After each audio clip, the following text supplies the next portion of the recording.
Dans cette vidéo, nous allons faire un focus sur la fonction lasso. En fait, il faut savoir que l'expression de lasso ressemble pas mal à l'expression d'une régression linéaire simple. Je vais vous montrer ça tout de suite. Nous allons voir aussi des notions sur la dérivée. Nous allons voir tout ce qui est dérivée partielle. Comment est-ce qu'on fait, par exemple, pour dériver déjà une fonction lasso. Parce que vous savoir que pour toutes les fonctions linéaires ou même tous les modèles qu'on utilise en intelligence artificielle, l'objectif c'est de pouvoir réduire la fonction de coût.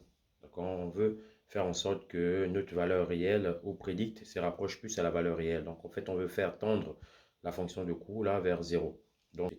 Donc ici, vous voyez, donc ça c'est l'expression de notre régression linéaire simple qui s'écrit sous la forme y égale à x plus b. Donc on peut également l'écrire sous la forme de y moins b moins a0 égale à 0. Et ici, donc on prend l'arg min de ça.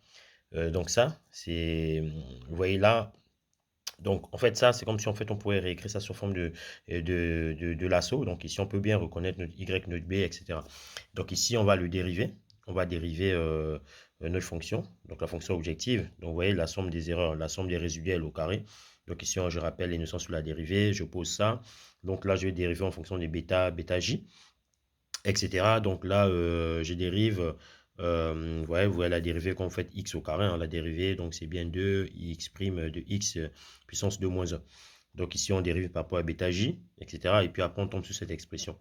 Donc ça, c'est la dérivée de la fonction initiale qui est ici.